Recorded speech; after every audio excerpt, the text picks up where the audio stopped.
சுவராக இருக்குமாறு கேட்டுக்கொள்ளப்படுகிறார்கள். சுவரில் இருந்தால் சித்திரம் வரைய முடியும். அந்த சுவரே அறிவியல் தான். செயல்கள் போலே செயல்படுத்தியதும் அறிவியல் தான். எங்கும் புதுமை, எதிலும் புதுமை. பொறியியல், விவசாயம், மருத்துவம் அனைத்து துறைகளின் வளர்ச்சிக்கும் அறிவியல் தான். அறிவியலே சிறந்தது என்று கூறி விடைபெறுகிறேன். நன்றி, வணக்கம். நம்ம மீனா அவங்க சொல்லியிருக்காங்க, எல்லோரும் உடல் நலத்தோடு மற்றும் ஆரோக்கியமா வாழ்வதற்கு சத்தான பல அரிசி காய்கறிகள் எல்லாம் அறிவியல்னு சொல்லியிருக்காங்க. அடுத்ததாக கணித சாலையிலிருந்து ஐஷா சித்திகா அவர்கள் பேச போகிறார்கள். அனைவருக்கும் வணக்கம். என் பெயர் ஐஷா சித்திகா. வாழ்க்கையை பெரிதும் துணை புரிவது கணிதமே என்ற தலைப்பில் பேச போகிறேன். விஞ்ஞானத்திற்கு பெரிதும் துணை புரிவது கணிதமே. விஞ்ஞானம் என்றால் ஞானம் உள்ளவர்கள், சிறந்த பகுத்தறிவுடன் செயல்படுபவர்களை குறிக்கும். அந்த சிறந்த பகுத்தறிவுக்கான சிந்தனைக்கு முதன்மையானது கணிதமே என்று அறிந்து கூறுவேன். கணிதமே என்று அறிந்து கூறுவேன். கல்வி மற்றொன்ற காலத்தை கணித்து கூறியதும் கணிதமே. விஞ்ஞானம் இல்லாத காலகட்டத்தில் கல்வியின் முக்கியத்துவத்தை கணித்து கூறியதும் கணிதமே. உலகத்தில் உள்ள அதிசயங்களை கணித்து கூறியதும் கணிதமே என்று அறிந்து கூறுவேன். கணித மேதைகளான ஆரியபட்டா, ராமானுஜம், பாஸ்கரா போன்றவர்கள் கூறியது அதுவே. எனவே கணிதம் இல்லையில் மனிதமில்லை என்று கூறி வாய்க்கணிதமைக்கு நன்றி கூறி விடைபெறுகிறேன். நன்றி, வணக்கம். நம்ம ஐஷா சித்திகா அவங்க சொல்லியிருக்காங்க, வியக்க வைக்கும் ஞான நொழி, பகுத்தறிவு செயல்படுதல், கண் தோன்றி மண் தோன்றா காலத்தையும் கணித்து கூறியது கணிதமே என்று கூறியிருக்கிறார். அது மட்டும் இல்லாம கணித மேதைகளான ஆரியபட்டா, பாஸ்கரா போன்றவர்களின் கருத்துக்களையும் கூறியிருக்கிறாங்க. அடுத்ததாக அறிவியல் அணியிலிருந்து அன்சிகா மேரி அவர்கள் பேச இருக்கிறார்கள். அனைவருக்கும் வணக்கம். என் பெயர் அன்சிகா மேரி. வாழ்க்கைக்கு பெருவினை புரிவது அறிவியலே என்ற தலைப்பில் பேச வந்துள்ளேன். விஞ்ஞானம் என்றாலே படிக்காத பிள்ளைகள் கூட வியல் என்று கூறுவார்கள். ஆமாம் தானே? அதை பற்றி என் எதிர்த்தரப்பினருக்கு தெரியவில்லை போல. சரி, நான் ஒன்று கேட்கிறேன், அதற்கு பதில் சொல்லுங்க பார்ப்போம்.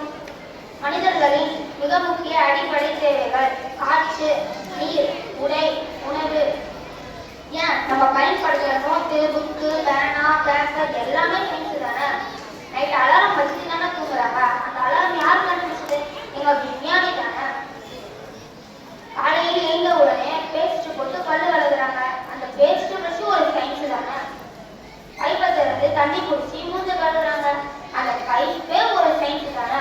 எல்லாம் குடிச்சு சாப்பிட போனா குக்கர்ல ரைஸ், அந்த குக்கரே ஒரு சயின்ஸ் தானே. இப்படி mixie, grinder, gas, light, phone, washing machine, cycle, bike, bus, auto. அப்பப்பா மூச்சே விட்டுடும் போல. நான் இன்னும் சொல்லியே முடிக்கல. எங்கும் சயின்ஸு, எதுவும் சயின்ஸு. வாழ்க்கை ஓடிட்டு இருக்குன்னு சொன்னதுக்கு அப்புறம் தான் ஞாபகமே வருது வாட்சு. அந்த வாட்சு கூட பயன்படுத்தாம இருக்காங்க. எதிர்த்தரப்பினர் கொஞ்சம் கேட்டு சொல்லுங்க நடுவர் அவர்களே. பண்ற தப்பெல்லாம் பண்ணிட்டு ஒண்ணுமே பண்ணாத மாதிரி ரோபோ மாதிரி உட்காந்துட்டு இருக்காங்க. சயின்ஸ் இல்லாத பொருள் எது? சயின்ஸ் இல்லாத இடம் எது? கொஞ்சம் சொல்லுங்க. அது வரைக்கும் விடைபெறுகிறேன். நன்றி. நம்ம அன்சிகா மேரி அப்ப சொல்லியிருக்காங்க, எல்லா இடத்துலயும் எல்லா பொருட்களிலும் இருப்பது சயின்ஸ். அடுத்ததாக கணித சாலையிலிருந்து நாசியா பேகம் அவர்கள் பேச இருக்கிறார்கள். அனைவருக்கும் வணக்கம். என் பெயர் நாசியா பேகம். வாழ்க்கைக்கு பெரிதும் துணை புரிவது கணிதமே என்ற தலைப்பில் பேச வந்துள்ளேன். எதிர்த்தரப்பினர் மூச்சு முட்டை ஒரு லிஸ்ட சொல்லி எதிரப்பட ரோபோ வேகத்தில் யோசிக்க வர டைம் கொடுத்துருக்காங்க. டைம்ல இருக்கிறவங்க மேத்ஸ் தெரியாதாமா. காலையில அலாரம் வச்சு எதிர்க்கிறதா 5 மணி, 6 மணி, 7 மணி என்பதெல்லாம் என்ன மேத்ஸ் தாங்க. எல்லாம் முடிஞ்சு சாப்பிட போனா குக்கர்ல ரைஸா, குக்கர்ல 2 டம்ளர் அரிசிக்கு 4 டம்ளர் தண்ணி வைக்கிறீங்களே, அதெல்லாம் என்ன? அது கூட மேத்ஸ் தாங்க.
வாழ்க்கைக்கு பெரிதும் துணை புரிவது அதுவே இந்த தலைப்பில் பேச வந்துள்ளேன். எதிர்தரப்பு மேக்ஸுக்காக இவ்வளவு பேசினாங்களே, ஏற்று சுருக்கை கடிக்க உதவாத கதைதாங்க மேக்ஸ். 1 2 2 2 4 3 2 6 4 2 8 அப்படின்னு படிக்கிறாங்க. ஒரு டிக்கெட் விலை 17 ரூபாய். 6 டிக்கெட்டுகளை எவ்வளவுன்னு கேட்டா முழிக்கிறாங்க. அதுதாங்க மேக்ஸ். இங்க எத்தனை பேருக்கு மேக்ஸ் பிடிக்கும்? கை தூக்குங்க பார்க்கலாம். எப்ப பாரு மேக்ஸ் கிளாஸ்ல அமைதியாவே இருக்கு. அதுக்கு காரணம் என்னன்னு தெரியுமா? மேக்ஸ் கிளாஸ்ல பேசினா ஏச்சு நிக்கா வச்சு ஃபார்முலா கேட்டுருவாங்க பயன்றாங்க. ஆனா சயின்ஸ் கிளாஸ்ல அப்படி இல்லை. எப்பவுமே கூச்சலா சத்தமா பிராக்டிகலாவே இருக்கும். சீனா பெருஞ்சுவர், தாஜ்மஹால், தஞ்சை கோவில் போன்ற அதிசயங்கள் இன்னமும் நிக்க வச்சு பார்க்கறது சயின்ஸ் தாங்க.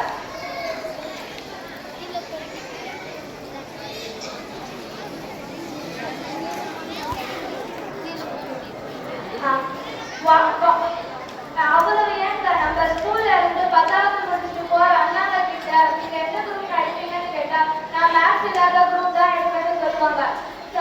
நம்ம பள்ளி மாணவர்கள் கிட்ட உங்களுக்கு பிடித்த பாடம் எதுன்னு கேட்டா அறிவியல் தான் சொல்லுவாங்க. வாழ்க்கைக்கு பெரிதும் துணை புரிவது அதுவே எனக்கு கூறி நிறைவேறுகிறேன் நம்பினாங்க. நம்ம தஸ்லீமாங்க அவங்க சொல்லியிருக்காங்க, உலக அதிசயங்கள் எல்லாம் பார்க்கும்போது சிறப்பா அல்லது அறிவியல் வியப்பா இல்லைன்னா கணிதத்தின் படைப்பா எனக்கே பழக்கமா இருக்குப்பா. சரி, நம்ம தஸ்லீமாங்க சொன்ன மாதிரியே மேக்ஸ்ல நம்ம பார்த்தாலே எல்லாம் பென்சில் எல்லாம் முடிஞ்சிருக்காங்க. ஆனா அறிவியல் டீச்சரை பார்த்தா ஜாலியா இருக்காங்கன்னு தஸ்லீமாங்க அவங்க சொல்லியிருக்காங்க. அடுத்ததாக கணித சார்பிலிருந்து ஆதவன் அவர்கள் பேச இருக்கிறார்கள். அனைவருக்கும் வணக்கம். என் பெயர் காதவன்.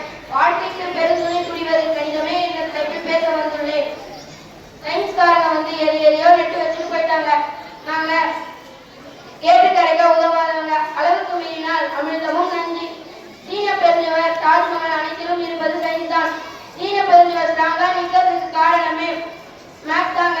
மெஷர்மெண்ட், சுவர் கட்ட பயன்படுத்தப்பட்ட பொருட்கள் மற்றும் கலவைகள், விகிதம் என்றாலே மேக்ஸ் தாங்க. அங்கங்க ஓட்டல் எல்லாம் நிறைஞ்சிருக்க காரணம் என்ன? டேஸ்ட் தான். அந்தந்த பொருளுக்கு அந்தந்த அளவு பொருள் தான் போடுவாங்க. அதுலயும் மேக்ஸ் தாங்க இருக்கு. ஒரு கைப்பிடி அரிசிக்கு ஒரு கைப்பிடி தண்ணி, ஒரு கைப்பிடி பருப்பு, ஒரு கைப்பிடி உப்பு போட்டு தான் சமைப்பாங்க. அப்படி போட